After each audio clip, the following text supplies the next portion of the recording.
right, welcome to this episode of JB&A Today Live Edition. We're live at the SLS in Las Vegas. It is the JB&A Pre-NAB event. I say pre because NAB doesn't start for a couple more days, but we're here today showing you all kinds of new stuff that you need to see. Now, with me on this episode is my great friend Aaron Hernandez. Yes. First, congratulations on the baby. Thank you very much. He's actually named after you. I know. That's You saw that good. right here. That's That was for the whole world to see. Thank you. Awesome. You loving it? I'm loving it. I'm loving it. I haven't slept, but I'm loving it. Yeah, well, that's, you got 18 years of not sleeping, so that's come right, on. That's right. It's all that's good. Right. The two other ones are happy too. Yeah, that's good. That's good. All right, Thank you. Aaron is with Gefen. Gefen is a great partner of ours. We've done a lot with you guys over the year, but you really want to talk about some specific stuff today, Right. And that's AV over IP. AV over IP, I mean, so Gefen's been doing AV over IP for quite a while. We have done some amazing projects. We've done the NFL, we've done casinos, the Stratosphere, we've done quite a bit. It's all been in 1080p. But what we want to introduce today is we want to introduce the 4K stuff. And no more 1080p, true 4K. Nice. So these are the boxes, these are the true 4K boxes, right? And they're AV over IP. Now, what does that mean? Yeah, let's demystify, because I think there's still confusion over AV IP. We just did an explanation on this. There's several different formats. There's different ways to connect it, 10 gig, 1 gig, all that. Right. But you had a really good one a second ago, which is just simplifying the conversation of what is AV over IP. Right. So throw that one at us. The traditional AV installers, to be quite honest with you, sometimes shy away from installing AV over IP. And why is that? Is because IP stuff or over the internet stuff has been a bit complicated.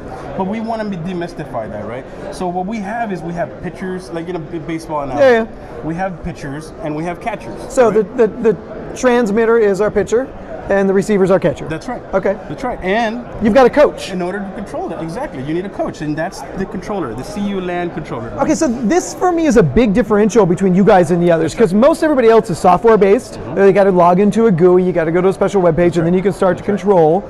You have that, but you also have this, and this is just a simple set your input, set your output type of device, right? It seems simple. It comes with software, but what it has is it actually has a server built into it, and it allows you to do not only to distribute video, to copy video, but also to create video walls. So we can create video walls using this controller. So up to 16 by 16 video wall we can do, or as small as 2 by 2 or 1 by 3. So what this does, this is the coach of the operation, and it controls the pitcher and the receiver.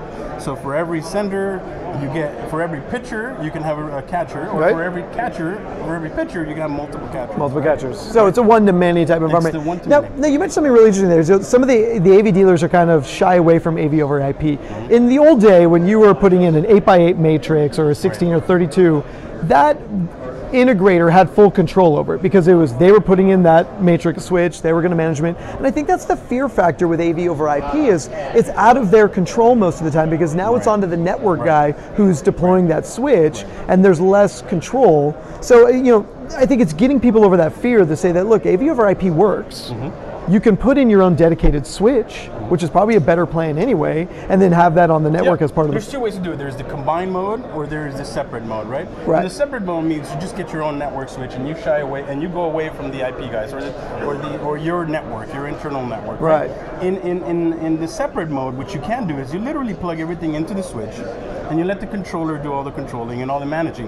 The controller will give you the IPs, it'll set the subnet mask on all of the units, so you don't have to go unit by unit, right? And so that kind of demystifies or kind of gives people the opportunity to put this in their studios, right? To manage their assets, to bring assets from a server room into whatever their workspace is or their workflow is, right? Using just a simple gigabit switch, a sender for each source, and a receiver for each display. Nice. Now, one of the things that, I think that's different from your guys is AV over IP stuff is you have KVM functionality as well. We do. These all come with KVM built into it, so you can do USB 2.0. You can do the audio, analog or digital. Nice. All right, and you can do RS-232 control. All right. So for those at home that don't understand KVM or didn't catch that, KVM stands for keyboard, video, and mouse. So the computer that's pushing into this, we can control it from the far side and have full mouse control and everything. So not so bad at all. So yeah, let's take a look at the back side of that. So you've got USB ports over here. You've got you've got multiple LAN ports. So we got multiple LAN ports, and power over line is something that we haven't discussed. So power over line means you don't actually have to plug this into the wall. That's one less wall wart, basically. One less wall wart. In fact, if you get a PoE switch, power over Ethernet, right? You don't have to power any of these. So you eliminate all the wall warts, all the extra power, and it has another port in here, if you notice, that's also a hub. It's really another switch. So if you need network on that end, so you've got it. You can cascade these units without having to do a home run back into the... What about how much bandwidth does a single unit eat up on that line? So the bandwidth is very limited. I mean, there's not much in it. And I have here at the show, I'm running a 3x3 with a $100 network switch. Nice. So it's very marginal. I could get into the tech specs, but it doesn't really matter. Yeah. You can run it using a very simple $100 network switch. And you can go point to point on these as well, right? You can go point to point. If you don't have a network switch or don't want to use it, you can go point to point. But the controller here, so the secret sauce I think for you guys is really this controller, because now this does the discovery of finding all the devices, setting up the system, making it much easier.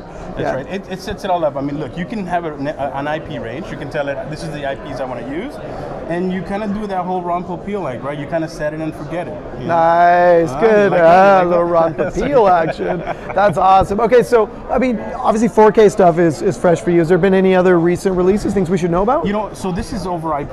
Yep. What we also have is, for all the purists and everybody that just wants to plug, solid true 4K. Yep. 4K with all the HDR, all of the colors and everything. Yeah. We have a whole line of true 4K products. Yep. And we're showing it here at the show. Nice. So it's specifically that 4x4, which I really like. So there's a 4x4 matrix with up-down cross conversion effectively in the source. So if you need a 1080 display and only have 4K sources or vice versa, that's a great little Swiss Army knife. We covered the smaller version of it in one of our episodes. But I love the idea of the 4x4. Yeah. The 4x4 is great. It's got built-in scalers. It's got built up and down scalers, right? So if you have a mix and match of TVs, you have 1080p TVs and you have 4K TVs, you put that in and you're all set. In a home environment, that works great. In a small office, small studio, that works great. And it's also IP control. And especially a studio that's shooting in 4K, but they don't want to eat up the bandwidth on the network, and they just want to send out a couple, 1080p sources. It's a great way to keep that 4K resolution at the highest production level, and then have something to spread around the rest of it. And in addition to that, we also have the true 4K extenders, right? The senders and receivers that go over Cat5, dedicated Cat5. Like the HD base T. HD base T. Now you guys upgraded to HD base 2. It's HD base T2. Yes. So you've got the newer standards on all that. We got the newer standards that push all the content, not all the content, but all the resolution through it. Right? Yeah. So the reality is, here's what I'm looking at for Gefen is you guys have done a great job in the last couple of years of really focusing in on HD, on 4K, on IP, and really hone that in as who Gefen is right now. So it's time for people to take another look at what Gefen's doing if they're not already. In my opinion, I think everybody should go for IP. I think once we get over the hurdle, and Gefen hasn't done enough to really show how easy it is to set up. And I think that's our project going forward, is to say, look, it's not that complicated. Don't be afraid of it. If you're a network engineer, this doesn't apply to you. You can do it easily. But if you're a traditional AV guy, if you are putting together a studio, just run Cat5 everywhere. And use AV over IP. So I did a really interesting search the other day as I looked up on one of the big websites the cost of a 32 by 32 matrix switch, HDMI, and it was somewhere around $25,000 for this particular switch that was selling online. And then we looked at a 48 port network switch that was around $800. I mean, just the cost deltas right now of knowing that my network switch can scale all the way up to 4K, where that 32 by 32 matrix could only do 1080p.